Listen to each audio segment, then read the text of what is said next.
All right, welcome to another edition of the Common Man's Take on Sports with Kevin and Quentin. All right, so we got a special request from a new follower. He requested that we review Indiana Hoosiers football for this year, so we will do that on the second half of the show. First half of the show, I want to talk about a topic with Quentin that I wasn't sure if I'd like it or not. It has to do with Major League Baseball. I wasn't sure when they first announced for the 2023 season they were going to have a pitch clock. I don't know how I would like it, but to be honest, um, I've been paying attention for most of the season, and it sped the game up a little bit. But to be honest, it doesn't really seem to affect the players. The players and pitchers seem to have adjusted just fine. All the games that I've watched, it doesn't seem to be bothering either one, pitcher or batter. And so, for those of you who don't know, if the pitcher with nobody on base, once the pitcher steps on the mound, he has 15 seconds to get into his pitching motion and throw a pitch. If there's runners on bases, once he steps on the mound, he has 20 seconds to get into his throwing motion and throw a pitch. So the games have been a little bit faster now. An average time of 9 inning game in 2019 was 3 hours and 10 minutes. 2020 was 3 hours and 6 minutes. 21 was 3 hours and 11 minutes. 22 was 3 hours and 6 minutes. So you're looking around 3 hours, 10 or 6 minutes. This year, it's been 2 hours and 39 minutes is the average time for a baseball game. So you've improved by about half an hour, a little bit more. So you haven't shortened the game too much, just a little bit. And so to be honest with you, I think I kind of like it. I think I like the pitch clock. I think it forces the pitchers and the batters to be ready. And honestly, unless you're getting up to go to the bathroom, and if you're at the stadium, you're getting up to go to the bathroom, it'd probably be a problem because you'll probably miss a big play. But I mean, I feel like that happens in other sports anyway. And I feel like it happens in baseball anyway also, because the lines to the bathrooms in the big stadiums are always long anyway, and it usually takes forever to get in and get out. Same thing with the getting food or anything at the concession stand. The lines are always extremely long, and you never get in and get out. It always takes forever, to get what you want, get back to your seat. So you usually miss a big play anyway. So I don't think there's a huge difference. Actually, I think I like the pitch clock. I've seen them out there. Sometimes during the games, they'll show it on the screen. I actually kind of like that, almost like a shot clock up there, for the pitcher. So I don't think it's a bad thing. I don't think it's a bad thing at all. What do you think, Clinton? For me, the pitch clock is an improvement for baseball. It shortens games. Like you said, it shortens the games about half an hour. I think I like the pitch clock too. I think it's an improvement to Major League Baseball, and it'll get more fans in stadiums. It'll make baseball a little better than it was. Think you make it a little more exciting? Is that what you're Yeah. trying to say? All right. I know there's been a few older pitchers that have kind of came out against the pitch clock. Max Scherzer is one. He said that he thinks that pitchers' injuries will rise putting them on a pitch clock like that. I mean, I guess I could see what he's talking about, because with the pitch clock, a pitcher could potentially pitch more, uh, throw more pitches on a pitch clock than he would in a normal circumstances. So I guess I could see that, but I mean, I don't know. If you're going to get injured, you're going to get injured. I think a lot of that has to do with how pitchers take care of themselves, and players in general. How they take care of themselves, and That's on your team for making sure that you get rested appropriately, especially for pitchers. Making sure that you're getting that rest in between your games that you pitch, because pitchers don't pitch that many games in the season. You think about it, there's 160 games in the season, and pitchers don't pitch 160 games. So you may see a rise in pitcher injuries, but I don't think so. If it is, it'll just be a slight uptick. I don't think it'll be that huge of a difference, or that much more of a wear and tear on pitchers. My personal opinion, but I'm not a pitcher, so that's just my opinion. Anything else you want to talk about with the pitch clock? No. All right, so let's move on to our second topic. Brock, this is for you. You requested this, so I'm going to deliver it. We're going to talk about some Indiana football. So let's start with their record last year. So actually, I want to go back one more year to 2020, the COVID year, right? So in that season, they actually had a really good season. They were 6-2, and they beat Michigan that year. Yeah. They beat a couple of teams that year. They had a good year, and then the next year they were 2-10. They had a rough year. They went winless in the Big Ten, and then last year they were 4-8 and 2-7 in the Big Ten. So they're actually trending in the right direction. In 2020, they were 19th of 128 teams. Their offense was 59th, and their defense was 20th, which is good. In 2021, when they had that rough 2-10 year, they were 109th in defense and 123rd in offense. And last year in 2022, they were 100th in offense and 120th in defense. So they got a little bit of work to do there. At 4-8, they only won 2 more games, but I mean, at least they're trending in the right direction. I think Tom Allen is a good coach. I think he will have them back being competitive in the Big Ten. If you look at their schedule and results that you have here, they actually beat Illinois the first game of the season last year, 23-20, which is huge for them because, look how good Illinois ended up being. Illinois almost beat Michigan. They gave them a jump scare. Yep, they beat Idaho and they beat Western Kentucky. Let's look at some of their other games, right? So the Cincinnati game, they kind of got dragged through the dirt a little bit, 45-24. But the Nebraska game, they were fairly close, 35-21. The Michigan game, they were close. It was 10-10 at the half. Michigan didn't pull away to the second half, and Michigan only beat them 31-10. So Indiana gave Michigan they gave them a lot of problems defensively. So we'll see what happens this year in that game.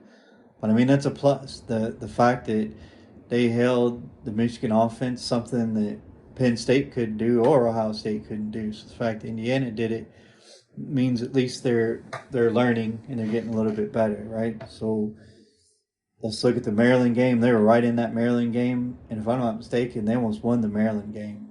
They barely lost 38-33 in the Maryland game last year. So, again, right there, Maryland's another team that gave Michigan a scare. Like they hung around with Michigan for the majority of the game. So Rutgers, they barely lost 24-17. Again, right there in that game, really close. Could have won that game. Could have won the Maryland game. Penn State and Ohio State, obviously both were blowouts, but both those teams have elite prospects and were really, really good last year. So, I mean, you can't fault Indiana for that. The Michigan State game, they won. They beat Michigan State 39-31. So, again, that's a plus. Michigan State also gave Michigan a hard time with their defense. I know the game results looked a lot different, but, that game was pretty close for the majority of the game. Michigan kind of ran away with it in the second half like they did against everybody. So the Purdue game was 30-16. So, Purdue obviously was the Big Ten West champ, and they played Michigan in the Big Ten championship, and they gave Michigan a run for their money. So the fact that Indiana hung around and it was 30-16. I think Indiana's they're trending in the right direction. I think they'll be okay. If you look at their 2023 class, the class itself was ranked 42 overall. It's about average for Indiana. They got some pretty good kids in there from Florida. They got a kid from Shreveport, Louisiana, 3 stars. But if you look at their rating, both of them rated 88, which is a plus. That means they have high potential. But another thing I want to look at is last year they got some transfers in. They got an offensive lineman from Wisconsin. They got an edge rusher from Oregon. They had several transfers in, but I'm just going to hit the big ones here. So here's one right here. They got a quarterback from Tennessee that transferred in last year, Tavian Jackson. That kid's probably he's a redshirt freshman. That kid's probably in line to start this year, and so he was a 4-star recruit, and he had a 90 ranking as a transfer, right? So that means he was still highly rated as a transfer. He was rated 4-star 91 as a recruit, coming out of high school. So, Indiana fans, you got help's on the way. This kid looks like he's 6'3", 212 was what he was when he transferred. He's originally from Greenwood, Indiana. So, but he's a 4-star prospect coming out of high school, and he was a 4-star prospect as a transfer. And so the reason why that's significant is a lot of times, for instance, let's look at this Max Longman kid. He was a 2-star out of high school, but now he's rated as a 3-star, transferring from UMass as a transfer recruit. Sometimes 5-star recruits coming out of high school are 4 stars, but when they transfer, they get downgraded to like a 3 or 2-star. Another guy I want to point out that transferred into Indiana last year was Marcus Burris Jr. He's a defensive lineman that came from Texas A&M. Another 4-star recruit. He's a 4-star recruit out of high school. He's rated 93 overall, and he was a 4-star recruit in the transfer portal, ranked 90 overall. So Indiana's going to have some pretty good depth there at the defense and defensive line. Here's their wide receiver, who's a 2-star recruit out of high school, but a 4-star recruit in the transfer portal. So that means, and he was rated 78 overall coming out of high school. He's rated 90 overall in the transfer portal. So he came from a small college.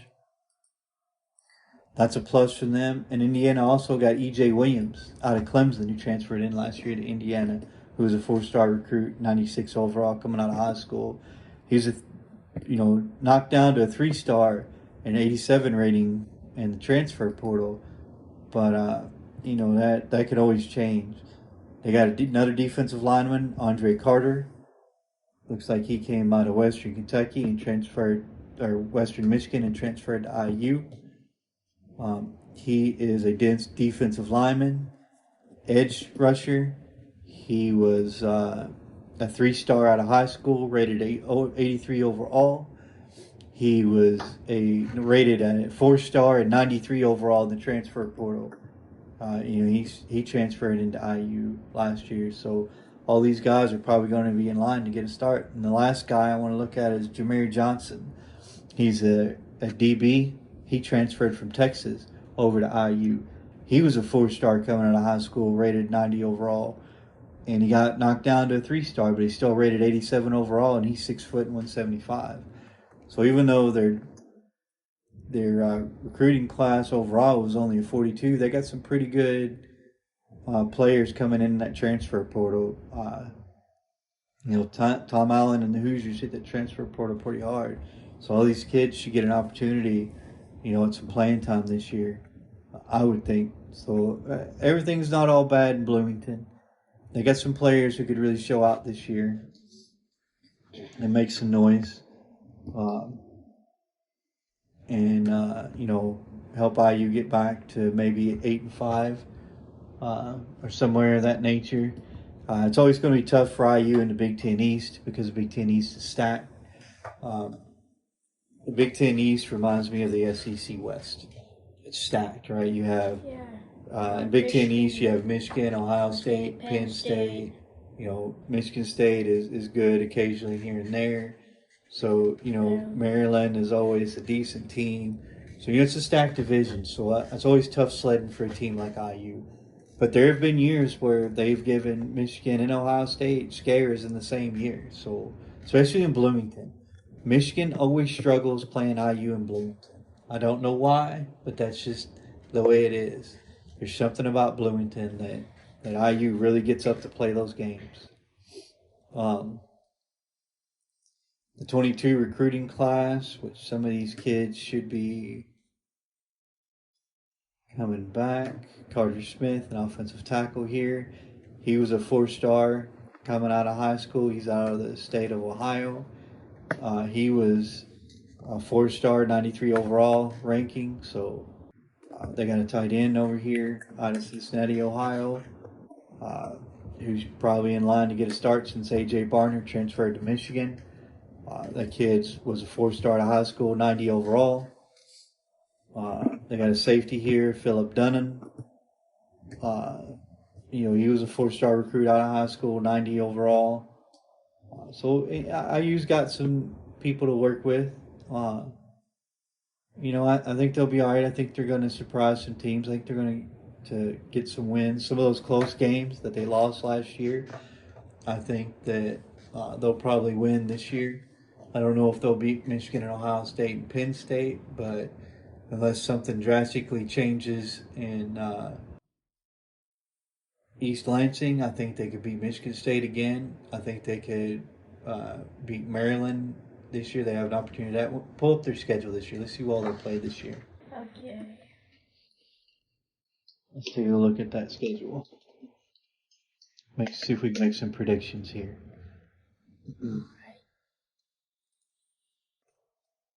Okay. What do you think as far as what I just covered as far as their transfers who transferred in and recruits? Well, I think I agree with you. I think they're on their way. They're on the right path to being to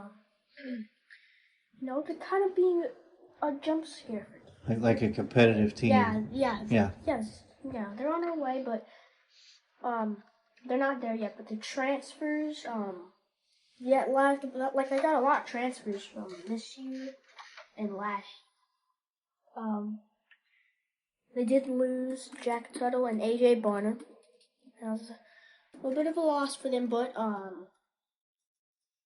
think Travion Jackson will be able to start this year and have a good year this year and lead Indiana to be a competitive team in the Big Ten East. Yeah, I think the recruits. They're getting some recruits in there. They're getting recruits, but let's look at the schedule here. So they open up against Ohio State. Bloomington. At Bloomington. So I think I'll have to go back and look, but I think Ohio State has struggled in Bloomington before also. So yeah, they have. Chances are Ohio State's going to win that game, but anything can happen in Bloomington. So let's look at Indiana State. That's a winnable game. They should be able to beat Indiana State. Akron's a winnable game. They should be able to beat Akron. Louisville was 8-5 last year. They were 4-4 in the conference.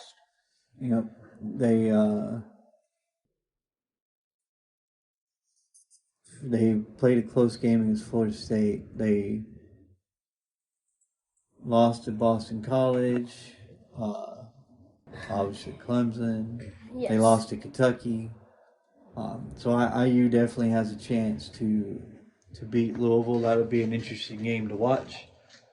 So we already talked about the Maryland game. I think they have an opportunity. Is that Maryland game at IU or Maryland? Let me see. It is at. Is at Maryland. So that'll be tough. It's always tough to play in somebody else's home, but I still think IU has a chance to beat Maryland this year. Let's go through schedule again. So then you got Michigan. Michigan. I might be a little biased in this one, but they're losing that game. They'll have an opportunity to win that Rutgers game. So right now we're looking at 1, 2, 3, 4 potential wins. Penn State game, they're probably not going to win. Penn State's definitely a tough game. Wisconsin game, I think they have an opportunity to win. I know Luke Fickell just took over, but he's got a lot of work to do there in Wisconsin. We'll see how his coaches in the new offensive scheme and defensive scheme fit in there, and we'll see what happens. Illinois will be a tough game for sure, but IU might that'll they have a chance to beat Illinois again. So um, Michigan State, I think they'll beat Michigan State again. I think Michigan State's gonna have a rough year. Purdue, I don't know. It depends on the coach. So Illinois lost their defensive coordinator to Purdue. He's now the head coach over there. So we'll see how that works out. He was definitely a great defensive coordinator. We'll see how that translates to being a head coach. Sometimes it does, sometimes it doesn't. Being as that is a new head coach, Indiana has a chance to win that final game against Purdue. Just because that's another reason why I'm giving a chance to beat Illinois, because I don't know. I got to look and see who Illinois hired as their replacement defensive coordinator for the guy that they lost to Purdue as the head coach. But you never know what that new defensive scheme is going to look like, and it may not be as good as the one from last year. So, IU could have an opportunity to win that game. So I think they could get at least 6 to 7 wins out of their schedule this year. I think ceiling is 8. I think their floor, you're probably looking at 6 wins, 6 to 7 wins. I think that's very manageable for IU, and I think it's very they could make it happen. I don't see why not. But it also depends on how they play, how those players develop that came in. But I think they have some players and some talent that can get them to 8 wins, at least 7 to 8 wins. But I think at a bare minimum they could improve to get 6 wins this year as opposed to the 4 they had last year. I think they could improve by 2 more wins. I don't think that's too far fetched or too outrageous or out of the box to think that they could at least win 6 games this year at a bare, the floor for them 6 wins. I think. So what do you think? My thoughts on this: Week 1 against Ohio State. Yeah. I really want them to win that game, by the way, but I know they probably won't. Yeah. I would pay to see them win that game. They're going 0-1. We're going to face Indiana State. That's a winnable game right there. We're going 1-1. And Louisville, yeah. Louisville's a toss-up. They could win it and they could not. So that one I'm not sure about. I agree there. That's one of those things where it's, they could win it and they could not. Go ahead. Yeah, I think they can maybe beat Louisville by maybe 5, 6. Akron, I think they can beat them. That's a winnable game right there. Mm-hmm. So 3-1. Then Maryland, yeah, I think that's a winnable game for them. So 4-1. And then here for Indiana, Michigan. So I think there's really. So Maryland's new offensive coordinator is Josh Gaddis. Oh wow. And I don't know if you know the significance of that. Oh wow. He was the offensive coordinator for Michigan, and he wasn't. When he left, their offense got better. So just throw that out there. I gotta change this. 3-2 for Indiana. So I think that makes Maryland a very winnable game for them. Go ahead, keep going. So the 4-1, and they're gonna lose to Michigan. So we're going 4-2. Rutgers, yeah, I think they can win that one. So they're 5-2 right now. Penn State right here, yeah, now 1-3, 5-3. And then Wisconsin, they have an opportunity to win. They have. As Well, like you Wisconsin, said. I'm on the fence with for the same reason as Illinois because it's a new coaching staff. You got to see how the players are going to respond to the new scheme. The new scheme might not always fit the players. So that's kind of why I think that's winnable for Indiana, just depending on how those players respond to the new schemes on offense and defense. Go ahead. And then Illinois. Illinois is a tough team out of here, but they did lose their quarterback, Devin Willis. But no, I think that's a win for them. Okay. I think that's a win for Illinois after they lost their defensive coordinator, like you said earlier. We'll see. Illinois still be tough because Brett Bielema's there and he's a good coach.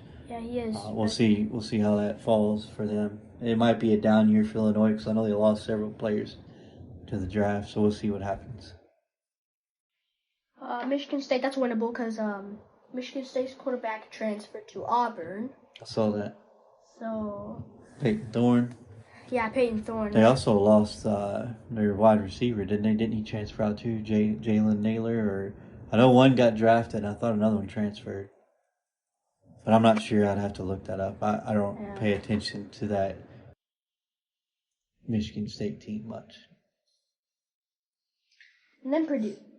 So Purdue lost Aiden O'Connell, their QB, and Charlie Jones to the draft. Yeah, Charlie Jones will be a big loss, but I'm sure they got another wide receiver ready to step up. But yeah, and they lost their head coach because he went back to Louisville. Yep.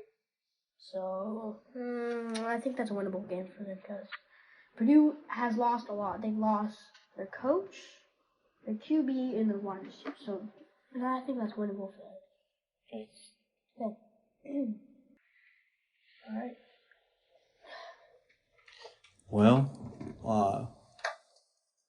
you got anything you want to add from there? I know it's a tough Big Ten East, but I think between their crossover games and their preseason games, I think 6 wins is achievable for them. I think they could continue to improve with Tom Allen. I don't think there's any reason not to think so. I think 7 wins is available for them. I think 7 or 8 wins for me. Okay. I think that's suitable for them this year. All right. Well, that'll do it for our podcast for today. We thank you for listening. We hope that you enjoyed it. And we'll see you next time on the Common Man's Take on Sports.